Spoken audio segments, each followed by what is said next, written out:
Greetings, citizens, and welcome to another episode of Reverse the Verse Live, the only weekly Star Citizen live stream where we take questions live from the Star Citizen community and pose them directly to our developers, usually at times that require me to wake up at 5 o'clock in the morning. I'm your host, Content Manager Jared Huckabee. On the show this week, we have designers John Crewe and Will Maiden from our Foundry 42 UK studio to discuss all things related to our recently revealed Aegis Vulcan concept ship, the multi-profession starter ship that will allow players to begin their careers in repairing, refueling, and rearming. But before we get to that, let's go ahead and take a look at our weekend review. Last Friday, we had lead systems designer Dan Truppen and live game director Todd Pappy with us to discuss gameplay systems and AI in the persistent universe. It was a terrific show with a load of information about our intentions and early concepts for gameplay systems like mining, salvaging, and more. If you haven't checked it out, it's available now on YouTube. Monday saw the release of another episode of Calling All Devs, this time focused on persistence, scanning, multiple character slots, the Banu Merchantman, and how we communicate with our community. As always, you can submit your questions for consideration each and every week up on the thread, up on Spectrum, and vote for the ones that you want to see addressed most. It's a process that benefits the more people that are involved, so let's get more people involved, shall we? Thumbs up. Tuesday was Lore Day with another entry in our Showdown series featuring a debate focused on the controversial legacy of former Aegis Dynamics CEO Hannah Chan. Seriously? Aegis Dynamics again? I swear, it's like the last 20 lore posts have been about Aegis Dynamics. I mean, come on, think about it. Hannah Chan, she doesn't even look like she works for Aegis Dynamics. She's got angles and she's green. She looks more like an Anvil Aerospace CEO.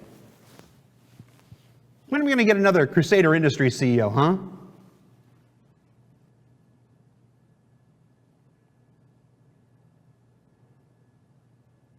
Thursday is ATV Day, and this week saw a project update on Squadron 42 and the in-depth look at what we affectionately refer to as the Living Idris, where we explored the work going into making the Idris a living, breathing world unto its own.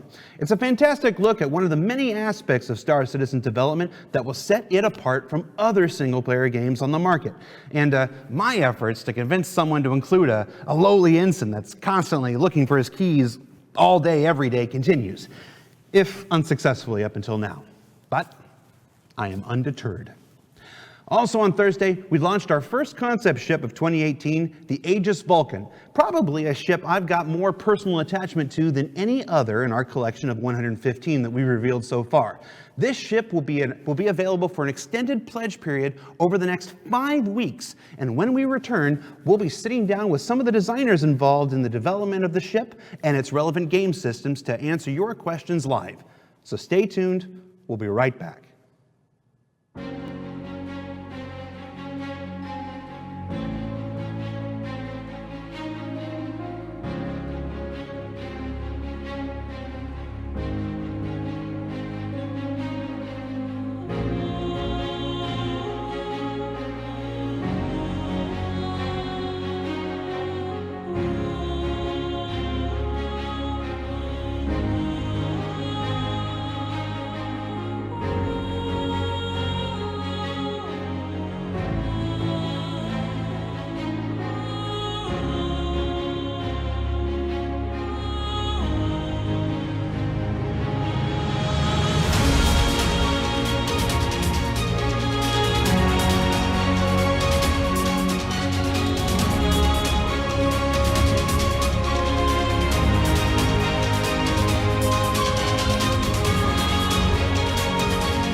That was a video and music by Utho Riley. Utho Riley, well-known music composer, but he also did the video stuff with the cool, I don't know what they're called, where you take the still images and make them motion graphics. I don't know, I thought it was cool, so I put it in there, and I hope you liked it. All right, on this week's show, we're talking Aegis Vulcan and all things repairing, refueling, and rearming. And joining us on the show this week, two designers from Foundry 42 UK, John Crewe and Will Maiden. How you guys doing? Hello. Hey, how's it going? Not too bad, thanks. How are you? Good. Thanks for being on the show. John, of course, this isn't your first time on the new Reverse the Verse. Thank you for coming back. Will Maiden, welcome aboard. Thank you. Nice to be here. All right. So, yesterday we revealed the full pledge promotion for the Aegis Vulcan, our new repairing, refueling, rearming ship. We also started collecting questions on Spectrum from our backers, and people voted up which questions they wanted us to address most. So that's what we're doing on this show. We are taking your questions and we are answering them to the best of our ability. And we are going to jump right into it with the first question that was in that thread. This was the most voted up question in the thread over the course of the week. It says, will the Vulcan be able to repair itself? And in addition, will the drones be able to repair each other? Yeah, absolutely. I think one of the great things about the Vulcan is like it can repair a whole bunch of stuff, including itself. The repair system, using the drones, the drones repair. So if you've got a broken drone or a broken ship or a broken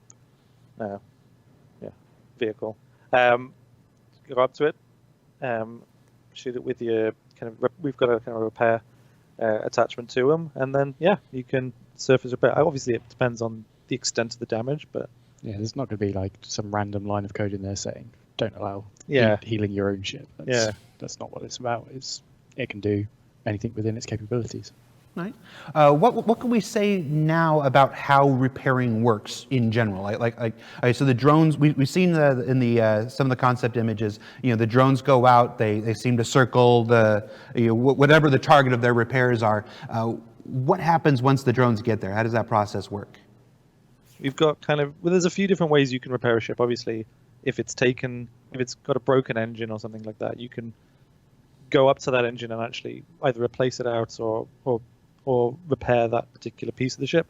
But also there's hull repair, and one of the systems we've got in place or that's coming, this kind of synthesis of metals and materials to create these kind of compounds that hulls will be structured out of. So you can through mining or through other forms of collection or purchasing from stores, you can collect these metals, and then when you send a drone over, you can apply that as a mixture essentially of kind of spot fixing, essentially spraying on this kind of fixer liquid metal that will kind of seal up the hull and make it safe again to fly. Gotcha. So when we're talking about repairing, we're talking about hull repairing as opposed to the repairing of individual components inside the ship? Right, but like if you were a repair crew, it's kind of what's the damage? What can I fix? So there's if you're the same way that if you broke a wheel or something on the side of the motorway or the highway or whatever, you pull over. I need to get this repaired, and some things you can repair on site, and sometimes someone will come up and say, oh, I got a spare tire, I got a new battery, and they can bring replacement parts, or they can, that'll just need a dinging out, and sometimes you can fix a broken part there on the side of the road, or sometimes you just need patching up a tire, like whatever the severity of the problem will dictate whether or not. Gotcha. So if you're the pilot of a Vulcan, you use the drones to repair the hull, and then you might need a supply of replacement components, the spare tires. And that's the kind of thing. Like if you get a service beacon of, hey, I'm in trouble here, I need replacement parts, then that's something that kind of I've got one of those with me, I can come straight out, or okay, give me 20 minutes, I'll go pick up some replacement parts and I'll put that on your bill kind of thing. So it's that kind of go fetch if you've not got it, as long as the ship can carry it, it's the right size to carry it, then they can come and bring that out to you, and it's all part of the service. Yeah, that's sort of why that cargo bay is there in the back. Mm-hmm. It's for storing cargo, but it can also be there for storing all the spare parts that you might decide to specialize in coolers and just fill it full of coolers, and people just, if you're in a particularly hot environment, then your cooler is getting worn out because it's hot and they're constantly hitting their overheat threshold and degrading quicker than expected, then you're there giving these well, not giving them away, but not good business, but you're there on site knowing that this trend in behavior is going to repeat itself, so you can maximize that. Gotcha. All right, so we are, of course, taking questions from the live chat, guys. If you're watching this live, if you're watching the replay on YouTube, sorry. Where were you? Yeah, where were you?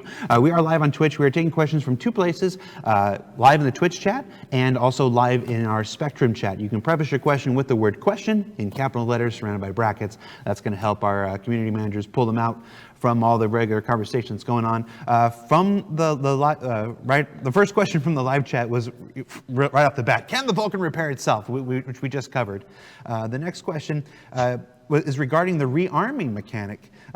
Does this mean you have to buy all kinds of different ammunition types, or is there some kind of generic ammo or like 3D printing filament that you use in the rearming process? So at the moment, the weapons use bespoke ammo. For the ballistic weapons, use bespoke ammo. There's nothing stopping multiple weapons currently using the same ammo type. I think there are a few that do it already.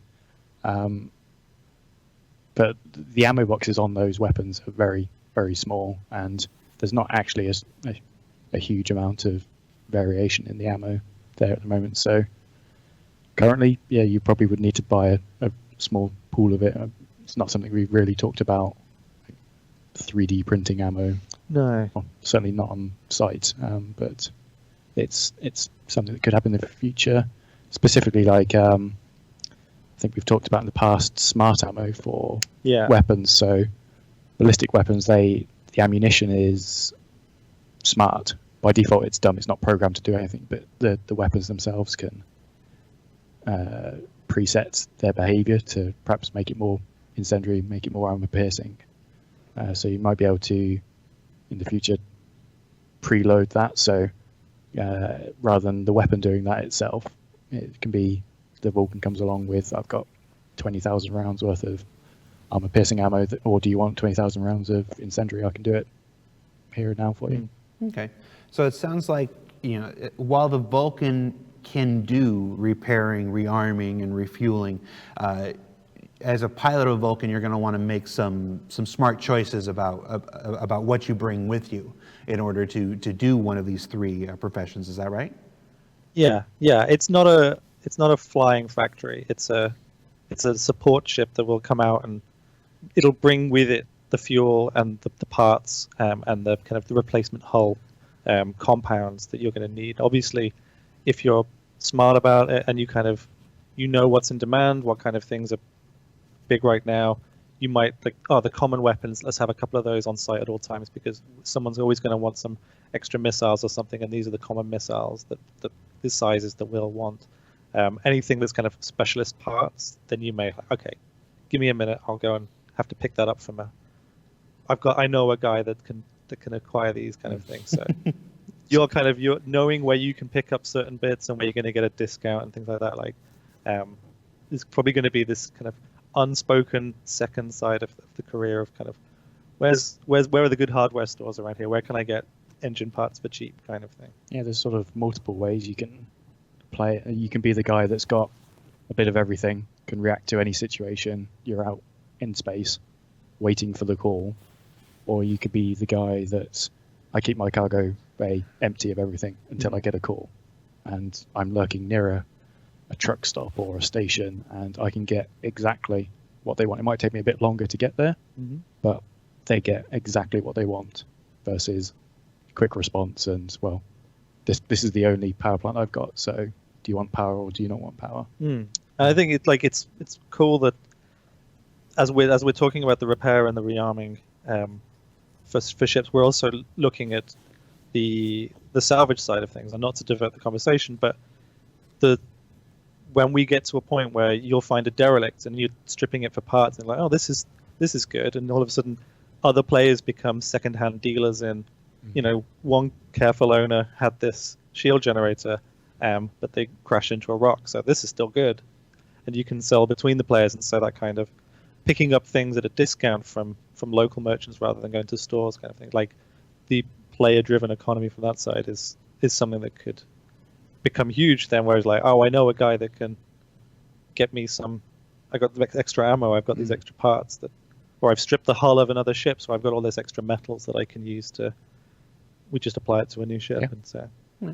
As a follow-up to the question about the ammo, does that extend to missiles and torpedoes? Can the Vulcan rearm missiles and torpedoes? Yes, but there's obviously a limitation on the size. It's got to fit in there for you to carry it. You're not going to be strapping a javelin torpedo like half in the back of it with the back ramp open and 10 meters of torpedoes sticking out the back. Just strap it to the roof. Not very safe. No. But yeah, stuff that will fit in that can be put in there. Okay. I know that there are people that will try to strap size 10 torpedoes to the top of the Vulcan, though. Those 12. Those people 12 are mean. for the javelin. Oh, well, okay. I want to do it even more now. All right. Moving on to refueling. Is the Vulcan intended to collect fuel from gas giants like the Starfarer, or will it just provide refueling using fuel from its tanks? It's certainly in the initial design for it. That's not a thing. It has the big external tank underneath. That's sort of segregated into two tanks. So it has an external quantum fuel tank, and an external hydrogen fuel tank. So you fill up from a provider of fuel rather than collecting it yourself, and then it's up to you to give that to players. Like the Starfarer, you can set your prices for it. So if you want to sell it at a discount to incentivize business, up to you. But chances are the reason you'll come to someone is someone's in need of something desperately. So you've sort of got the advantage there. So yeah, it's not a factory to produce this stuff. It's a kind of a go-between of, I can get you that stuff, I will help you out, and I'll get you on the move again, rather than I can create infinite fuel or whatever. Gotcha. Which is why I know some folks were concerned that we rendered their Starfarers obsolete. You know, with the addition of this. Obviously not. There's a reason we refer to this as the profession starter ship. You know, this is for your first forays into refueling, and then you're supposed to work your way up to a Starfarer, because a Starfarer is a much bigger, broader, and probably more expensive to maintain and operate ship, I would imagine. If you look at the size of the drone compared to just one of the fuel pods on the back of the Starfarer, it's a huge difference in volume. And then the Starfarer has 6 of those. So it's like turning up with... They're not messing around, is it? Turning up with a little jerry can of fuel to get you going versus turning up with a fuel truck. I'll fuel you. Fleet, mate. Yeah. Now, to that end, while the Vulcan is not going to put Starfarers out of business, why would somebody want to own and operate a Vulcan as opposed to a Starfarer? It's sort of flexibility, really, and variety. If you're a Starfarer owner and someone who's interested in running it, you've clearly got a heavy passion for refueling and helping that out. But that's what you do. You get a mission for something else, and it's not really involving fueling, then, well... And that's the other thing, like, as well, you've got to hedge your bets then, but there's going to be a lot of people that need to refuel, whereas rearming is very common, and someone's going to take damage. I've played the game for more than 2 minutes. People shoot each other a lot, so they're going to need new ammo, and they're going to need a patch job. So that kind of thing of like, I can top you up on fuel, I can top you up on ammo, I can patch that hole in the hull, that kind of thing. Like, people aren't going to not necessarily just want that one thing, the specialization that the Starfarer provides. The Vulcan has got everything covered. Every time you play, you could be doing a different ratio of these 3 things. You can always ignore all those if you want and just do it as a 12 SCU cargo ship, which is not the best in the world, but it allows you to do that. So you've got, I don't want to say free reign, but you do have that flexibility. You've got the flexibility to, cliche, play it your way. Yeah, I think that's going to be one of the hallmarks of the Vulcan. Just its flexibility, the variety of things that you can do. I know one of the common phrases, one that's been applied to me a lot of times in my life, is jack of all trades and master of none. Master of none doesn't mean you're not good at something. It doesn't even mean that you're not great. It means you're not the master at something. The Vulcan, would you consider the Vulcan a capable refueling, repairing, and rearming ship? Totally. Yeah. 4 drones as well, so you can get a lot done. You can do 4 separate ships at the same time, Mm-hmm. or you could do one ship 4 times in a go. So rather than just being that little top up, it could be, here you go, 4 sequential refuels. You've got enough to get out of atmosphere again for all those people that have gone down to a planet, hogging afterburner and now cannot get back up again. Here's enough to get you out to a fuel station and maybe a bit more back home as well. And a lot of times as well, like, you call out a Starfarer and like the cost of that of a big ship making all that leap to come to you, and it's like, I just needed enough to get home. Yeah. I just needed enough to get to a station, and I'll sort myself out from there. Like, they don't necessarily want the works; they just want enough to get me out of this pickle. Yeah. Okay. All right. Question from the live chat as a follow-up to the arming and stuff. Will there be a physicality to these various processes and activity? I think they're talking about, like, will you have to move stuff from the hold and attach it to the drone before you send the drone out, or will the drone just pull stuff from the hold and then before it goes out? So initially, it's probably not going to be very tactile, hands-on like that. It will go towards that as time goes on, but it will be the initial loop will be controlling that drone. Like, you go to the support station to control the drone, you pick what you're going to do with it, refuel, rearm, repair. The drones can only do one function at a time without redocking, so you set it in repair mode. You manually fly it over to the thing you're going to repair. It's not a case of, there's a ship next to me, drone, go repair that, and off it tiddles, and you've got to go fly it yourself, do the repair yourself from that station. The same for refueling, rearming. Refueling, obviously there is going to be a point on the ship it has to lock onto to transfer, and the fuel is on the ship itself, so there's a physical connection. The rearming and sort of the replacing components is a bit TBD at the moment. There's obviously there's physical ammo boxes and physical components. It's working out how we want to transition the stores you have to that drone, to the ship. A lot of ship items that are broken potentially are inside, and so that whole, like, we don't necessarily want drones to then be flying through corridor kind of thing. So Yeah, you don't want to. the actual the logistics of how do we get it from my cargo hold over there is still. All right. And, Yeah, you don't want to be walking down your Retaliator hallway. make a hole. This drone just comes flying down it with a power plant in tow. All right. We talked a bit about the comparisons between the Vulcan and the Starfarer. Let's talk about the Vulcan compared to the Crucible. Now, the Crucible is our previous repair ship. The biggest difference, obviously, is the Crucible has a hangar bay that can basically hold a ship up to a Hornet at least. What else separates the Vulcan from the Crucible? Again, it's the scale of it. It's the Vulcan's great for those little small repairs, small to medium repairs. If you've got a caterpillar and half the front's missing, that's something the Vulcan's not going to be able to manufacture and replace it with, whereas the Crucible, it's got its remote arms, it's got the onboard facilities to do that. It's sort of the economy of scale. You saw in the concept images the Vulcan's hanging around a Javelin doing small repairs, but if that Javelin's taken huge damage, that's where the Crucible comes in. And again, the same pros and cons with the Starfarer. If you've got a Crucible, I'm doing repair. That's what I've chosen to do. So it's like the Crucible's like a flying space, like It's like a small flying dock or something. mechanics warehouse, really. Right. Okay. And the Crucible has actually got a little bit bigger than it was because the Hornets got bigger. And Okay. and So yeah, it has that enclosed workspace where you can put an entire ship in, close the doors, repair it all, replace everything. Right. And if it's too big to go in there, then you're alongside doing the big repairs. Gotcha.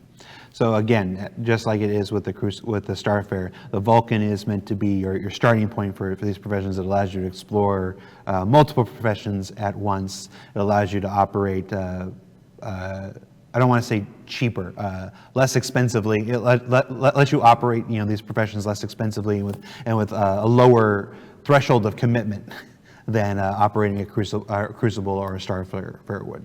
But when you decide, hey, okay, I really do like repair, or I really do like refueling and whatnot, your upgrade paths are to the Starfare or to the Crucible. Yeah, you're going to need a big crew. You're going to need to pay them, when you get their money for the job. So the costs, like you say, to operate a ship like that, where it's every hand is pulling together, like you're expecting big payday. And so you don't get called out for the smaller jobs. And so, Yeah, they're not exclusive options either. I can see them like an org having, make sure if there's a dedicated repair org out there, you call for help, my ship's damaged, they're probably going to send a Vulcan first, because the cost involved of getting a Crucible out there, the Vulcan will be there, it will do what it can, like patch up perhaps the hull breaches and holes, repair some of the basic components. But if after that everything's safe, secure, the atmosphere is rebuilding, but it's beyond the Vulcan's capabilities, then you've got the Crucible that can come out and finish the job. And then you've got in hot zones, battle conditions like that. The Vulcan's going to have far greater maneuverability. What can we talk about how the Vulcan will operate in hot zones? I know in the promotion page we mentioned its armor, and it can take a hit. I think it punches above its weight class. I'm not certain. It does not crack. punch above it punches exactly at its weight. Yeah. Tough nut to crack, I heard. Tough nut to crack. That's it. Let's talk a little bit about how we see the Vulcan operating in situ, as it were, like in hot zones. Yeah, obviously it's way smaller than a Crucible or Starfarer. It's faster, more maneuverable, and for its size, it is definitely more armored than, say, a Cutlass, which is sort of roughly in that size bracket. It's because it's going to be hanging around doing stuff. It does have the turrets on there to do defense. It needs to absorb those natural hits that are going to be in there. Whereas if you came storming in a Crucible, as soon as you get anywhere near, there's this huge bulk of a ship. Everything's just going to be drawn to that. Whereas Vulcan makes itself left the target. Yeah, sneaking's not the right word. It's not a stealth ship. It's not a stealth by ship. any measure. It's not a stealth fighter. It's not a space. It's going to be able to repair ship. It's going to be able to get into and out of places far easier than the Starfare or the Crucible. Which could be super handy when it's an asteroid field or something like that. Like you really don't want to be flying a Crucible through. The same for going down to planets. Like the fuel cost and the degradation on your components from doing multiple reentries in big ships. Yeah, it's going to take its toll. And if you've called out repair for your M50 that's crashed on Daymar or something like that, you probably don't want to pay the repair bill for a Crucible to come and do that. You want something more in your price range. Now, one of the things we've been comparing the Vulcan to the tow truck. In America, it's AAA. I don't know what you guys call roadside service in UK. The two companies are the AA and the RAC. Yeah. Gotcha. So we compared to the term tow truck. Can the Vulcan actually tow? I mean, does it have tractor beams? Can it tow another ship? Is that a function of the Vulcan? I don't think it is. No, there's no designed or space for a spare utility mount for a tractor beam to drag anything with it. I'm sure some enterprising people will find a way to perhaps not tow but nudge things around. All right. Let's talk about the drones. Are these the same drones that we've sold a couple ships with drones? The Reclaimer is supposed to have drones. I think even the Carrack has drones. Are these the same drones that are in the Reclaimer or the Carrack? Are they different drones? Are they specialized repair, refuel, rearm drones? They're specialized. They're all done by the same company, Saga Data Systems. Yeah. So the Bard. Not William Shakespeare. But William Weisbach. yeah. So they do look similar, but they do perform different functions. Like the Reclaimer ones are there for salvage, and cutting stuff up, Gotcha. which is not useful for a repair ship. No. Now, Well, indirectly, Got to cut out the bad. you got to cut off the rotten flesh. Yeah. okay. One of the questions that was in the Spectrum thread and voted up: if the drones are different, can they be swapped? Can we take the salvage drones from the Reclaimer and put them in the Vulcan? Can we take the refueling, repairing, rearming drones and put them on the Reclaimer if they're made from the same manufacturer? I would imagine you can, but the usability of them takes a severe dent. Like naturally, the Vulcan has the sort of the ability to pipe fuel into Yeah. it, so the Reclaimer doesn't have that. So you could probably take the salvage drone out of the Reclaimer and put it in Vulcan, and it's all self-contained, so it's fine. They can carry stuff fine, but some of the more specialized functions, Yeah. they're gonna Because struggle if with. you've got a fuel line from the tank underneath to the drone, so you can fuel the drone up before sending it out, you could potentially have a salvage drone that takes fuel from wrecked ships and brings it back, and then tops back up your tank. So you could potentially see a way where you would have a salvage drone useful as one of the four. Interesting. So, but not like Yes. if you put a like if you have cargo drones on some ships, or if you have Yeah. other types of drones, it's like, well, I have no need of a repair drone because I can't send fuel to it and I can't put metals into it, kind of thing. Like, you're limiting yourself. Yeah. But if the option could still be there potentially. Simultaneous questions from the live chat and from the thread here where folks were voting. A lot of people wanting to know how many ships can we repair. I mean, obviously it's hard to sit there and say, oh, four ships, and then you gotta go back. But if with a full cargo capacity of materials and 4 working drones, how many ships do we expect the Vulcan to be able to refuel or repair or rearm before you have to go back and resupply yourself? Depends on the Depends on the damage. twice as many as half the amount. That's a good one. Like that. Yeah, I mean, like, you've got a tank with a capacity. You could be running on empty, and you like, I just need enough to get me by. So you might only need 10% of that tank to get someone out, or they may need 50, or they may we flew too close to the sun. Quite literally, we're going to need 2 new coolers, and we're going to need fuel to get us all the way back to Port Olisar, and that might be 90% of the tank. So, it's piece of string kind of question. I don't see it being a single ship, if that's the sort of loaded question, unless that ship has required absolutely everything. Like, I need all your fuel, I need complete repair as much as you can, my ammo is all out. That's probably an edge case thing, but John Crewe not a case. never had to come out to repair me. Oh, really? I'll probably take up everything. I'm not a good pilot. But, like, I mean, the downside, like, I don't know even if it is a downside. Someone buys all of your stock, I'll take everything. All of the metals, all of your spare parts, I'll take all the fuel. You're like, well, I just loaded this up, and it's like, but you're going to get paid. Yeah. So It's the same amount of money. Well, it could be more. Could be more, You start increasing your prices as you get. you're like, oh, you need below. everything? Yeah. Oh, I have to change this. It's like Girl Scout cookies. You sell them all in one go. Brilliant. Saves me a day peddling Yeah. cookies. Ultimately, I think it's probably the kind of thing that gets figured out through game balance. When the day comes and the Vulcan gets introduced in the game, whatever values it has on that day that it gets introduced will go through the same testing as everything else. So however many ships you can repair the day it gets introduced will not necessarily be the same number of ships you can repair a month later after that, or a year after that. It's one of those things that's going to come across through game balancing. Yeah, absolutely.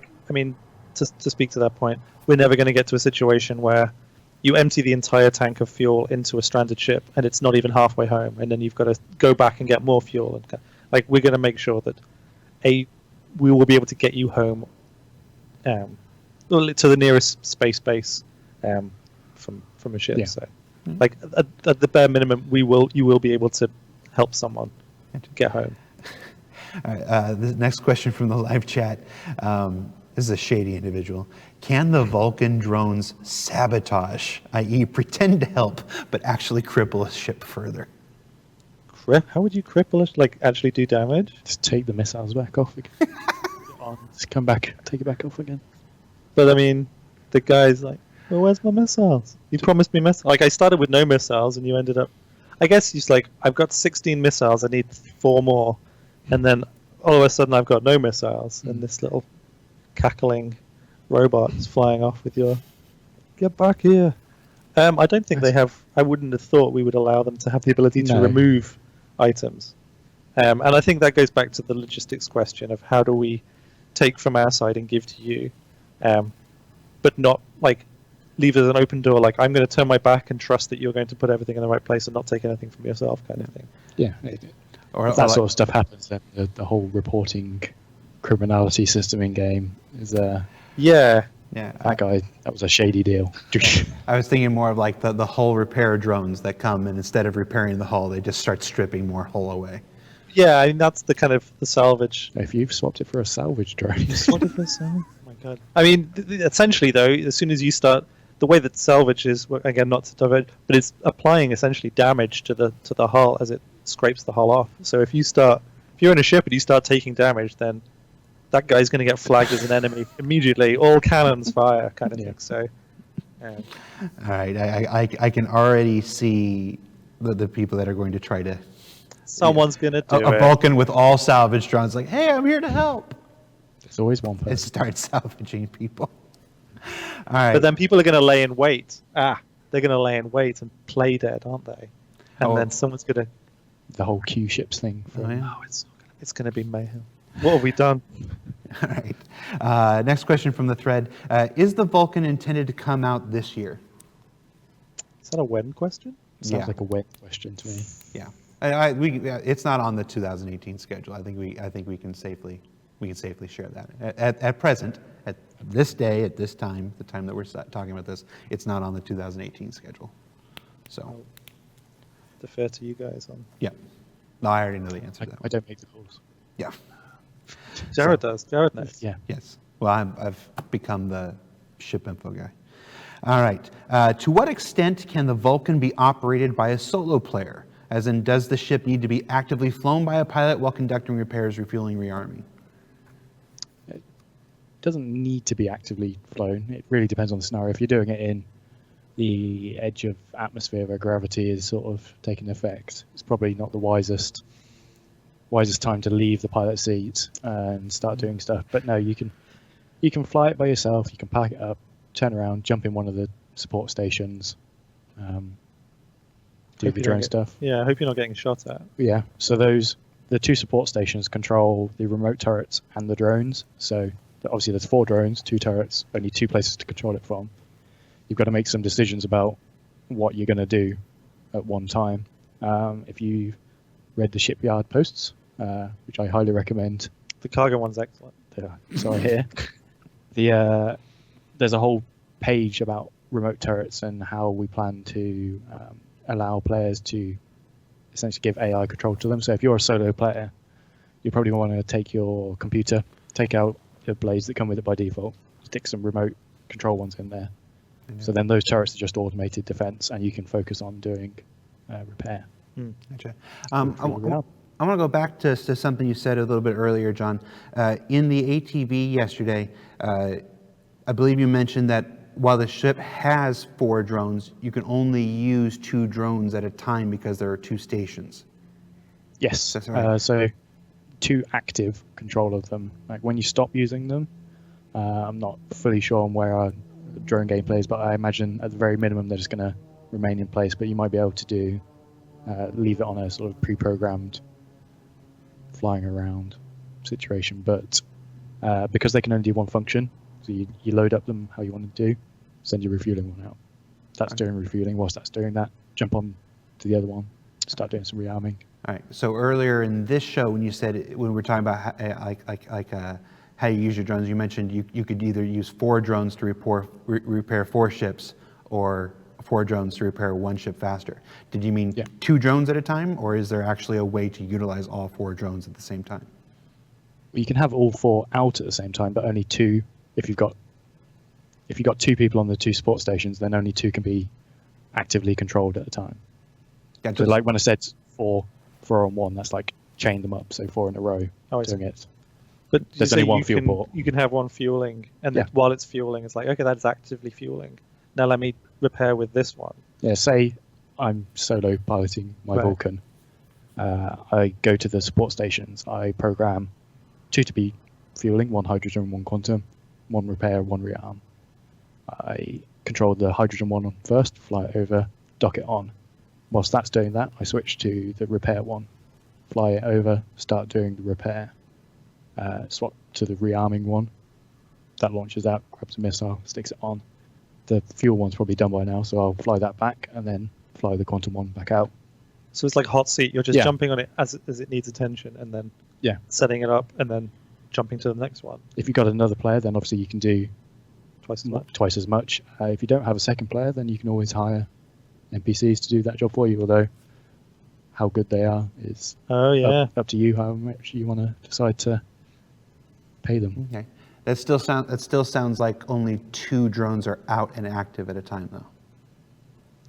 Am I missing something? I think they can all be out, but only 2 can be under direct control. Yeah. So you need to be leaving the other 2 doing a task. Gotcha. Okay, so it is possible to have all 4 drones out at a time doing something. You're just having active control of 2 specific ones. Yeah, you can make changes to 2 at a time. Gother. That's just for this ship. Other ships. Oh, yeah. Other ships may vary. All right. So send a drone out, repair, send a drone out, repair, send a drone out, repair, send a drone out, repair. All 4 are repairing, and you're sitting there just waiting for them to counting finish your their money. Yep. That's what you're doing. Okay. Glad we got out, taking themselves off. Yeah. So glad we got that cleared up. As far as the drones in the operation, do both ships have to be stationary for this? It can only help.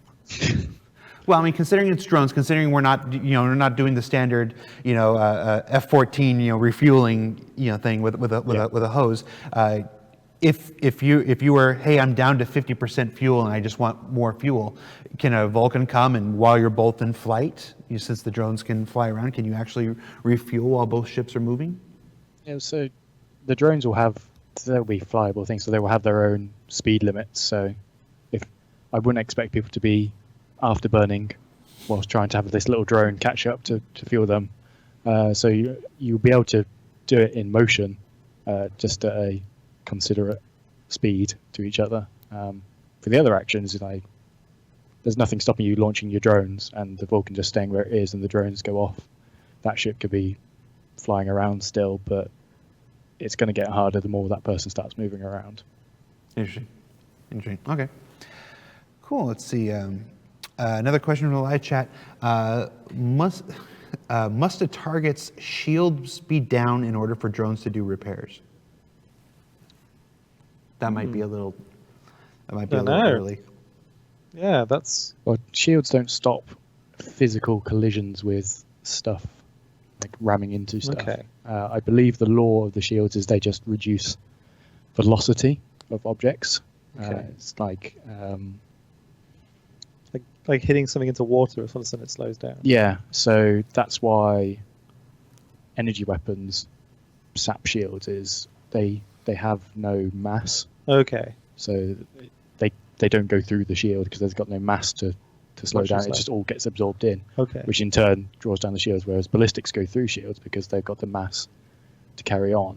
See. and they're going much faster than you ramming into stuff. So a drone going slowly through it should be fine. Would it? So I guess a shield wouldn't stop an EVA.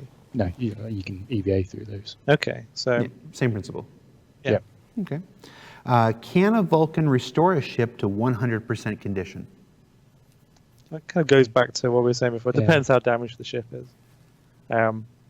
If it's like we just, don't have just the cockpit 100%. of the Hornet. We don't really It's have fine. this kind of concept of 100% health for a ship. Like you have Yeah. parts that are broken, and We talked about this loosely last time when I was on Reverse to Verse about concept of health and how it is at the moment of just a numerical value isn't the long-term goal. It's like the collection of the item abilities. some of its parts. Yeah.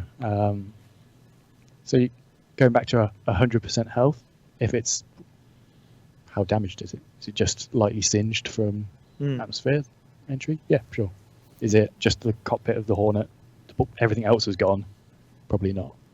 That's beyond its capabilities. Yeah, if you've lost a wing, it's not going to help.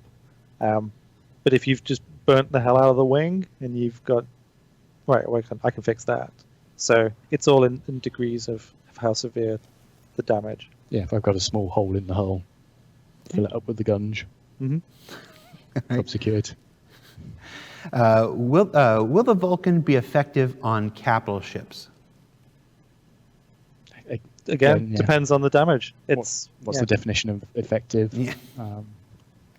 It, I know- it will be able to do stuff on capital ships. I mean, it's a good time to kind of to clarify that whole to get into the mindset of it's not just a take 3 health packs and you're at full health again. It's localized, it's physicalized damage. That's I've burnt off the whole underside of my ship, so that means if I enter atmosphere or something, I'm gonna have a really bad time of it.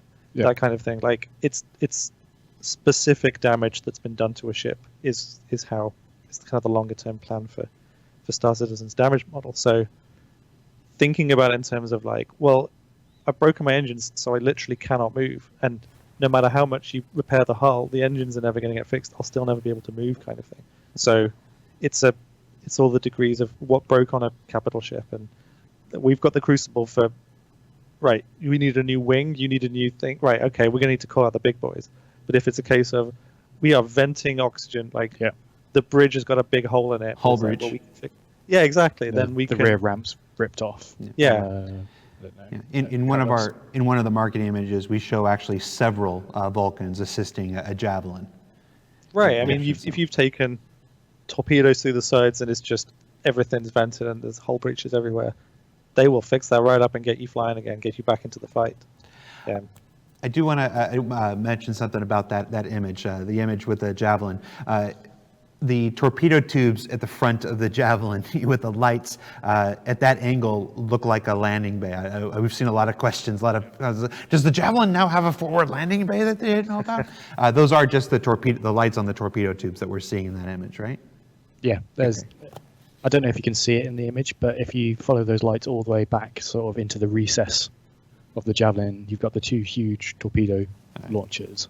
Right at the back of there, there's this really cool slit window along the whole height of that recess with a little lift in there that goes between the decks. So you can be at the front of the ship looking out this window whilst those 2 torpedo tubes are just lobbing. I've not seen this yet. I need to see this yet. It's okay.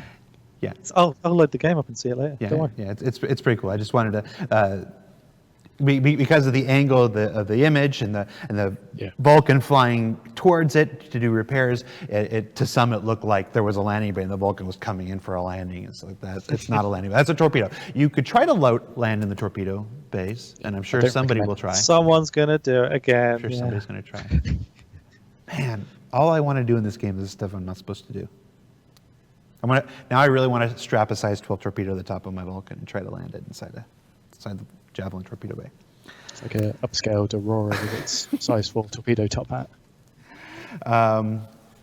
What happens if the drones themselves come under fire? What can they do to escape? Is that where the active control of drones come into play, or? It's sort of similar to if you as a ship came under fire, you sort of get out of there. They don't have weapons, they don't have countermeasures, so their best defense is to get back within range of the Vulcan, and then you swap from controlling that drone to go dock back in there, back in your hatch, and once you program it to do that, swap over to the turret and start engaging whatever was shooting at your drone. Here's the next question from the thread. Are the drones able to operate in atmosphere to support ground vehicles with all three roles, repairing, refueling, and rearming? Yeah. There's well, Sure, answer. Yeah. Yes. Cool. I think that's the one thing. Like, yeah, anywhere that needs. Yeah, they're not particularly heavy things, so whilst they do have small thrusts on them, they can still work in atmosphere.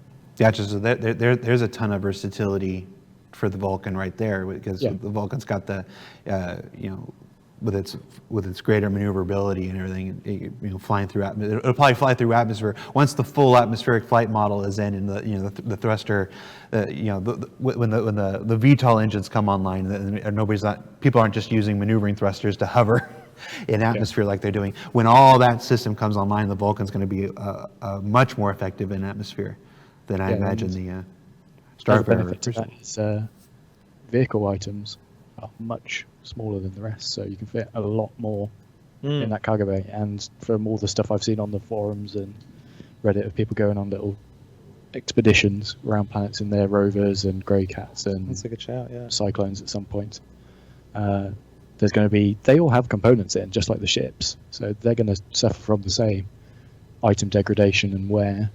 They're going to wear out over time, and if you're doing stupid things. The amount of people thrashing those Yeah, vehicles around. We'll be seeing sandstorms and atmospheric effect like that. That's the harsh realities of frontier life is going to require some the support, and I think the Vulcan getting down to the planet and lending a hand is something that a big, weighty, huge flying factory or fueling station is going to not be interested in, especially when Nox is out of fuel. I can't get back to base camp. It's kind of like, well, I'm not going to call in the Crucible. No. Just picks it up with one of the Throat. One more question from the thread where folks were submitting and voting on. It says, why, aside from ships being prioritized for Squadron 42, do new ships such as the Vulcan get prioritized over ships that are some cases 5 to 6 years old with no release so far?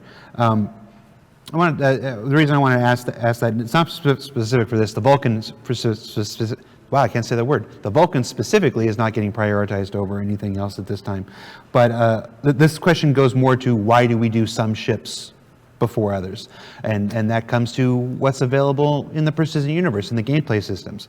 I mean, obviously there are two driving forces between how we prioritize our ships. One is, of course, the needs for Squadron 42.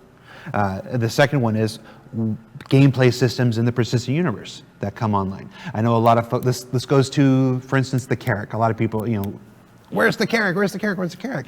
And the Carrack is a giant exploration, ship designed, for multi-system, travel and exploration, and those gameplay elements don't exist in the persistent universe right now. So it would be pretty silly to prioritize the Carrack at this moment, given what's available in the persistent universe.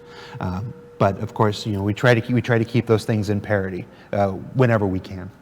Anyway. Yeah, I mean, we're looking at salvage and repair kind of hand in hand right now, and so we've got some salvage ships coming through, and so we need the systems to support that. And I was like, well, we need the flip side of that. So we need to more and more now that the requirements for refueling and repairing and rearming ships out in the field, the need has become, well, we need a ship for this. We need to, but not the huge thing. We need to get this gameplay in, and then we can balance it and make it work. There's also the human resource aspect of it as well. Like, if for some reason everyone on the ship art side and the whole ship team has time allocated for each ship in the schedule, if something happens that throws one of those departments out, either everyone just stops and waits for that department to catch up for it to be finished, or they move on to something that can fit in that gap. Say a 2-month period opens up for one of the vehicle art teams because something's happened on another feature that's required another team to to go on that, you've now got that little 2-month gap that maybe a small, newer ship that's been concepted recently could just nicely fit in there to keep everyone continuously working and stuff. Yep. All right, guys. Well, that about wraps it up for today. You made it. Congratulations. That went so fast. Yeah. I know. Everybody's always like, everybody's always worried about these things. I'm like, I'll take care of you. I'll take care of you. It just. Oh, Tom. Take care of you. Yes, you do. You guys make my job possible, so thank you so much. Guys, we're going to take a quick break, and we'll be right back with our wrap-up, so stay tuned. Well, that about wraps up this week's show. A special thanks to John Crewe and Will Maiden for taking the time out of their busy schedules to be here on the show with us this week. Some housekeeping before we let you go. The Aegis Vulcan concept ship promotion is open now and available for the next several weeks. Additionally, at the end of this show, actually it's up already right now, we'll be posting our usual Q&A thread up on Spectrum where we collect your questions and post the answers we have for them in the coming weeks. So if there's anything that we didn't cover here or follow-ups that you guys might have after watching the show, be sure to post them there in that thread and vote for which ones you want to see us address most. Additionally, this Monday brings with it an all-new episode of Calling All Devs, this time featuring such discussion topics as weather in space, the darkness of Star Citizen, those damn Avenger and Saber Raven EMPs. Aegis again? The Polaris, and the immediate future of the Evocati test flight. So watch that on Monday. My personal self-worth is tied up in the views for our shows, so it would make me feel good if you'd watch them. For Reverse the Verse, I'm content manager for global video production, Jared Huckabee. We'll see you next week, everybody. Thank you for watching. So if you want to keep up with the latest and greatest in Star Citizen and Squadron 42's development, please follow us on our social media channels. See you soon.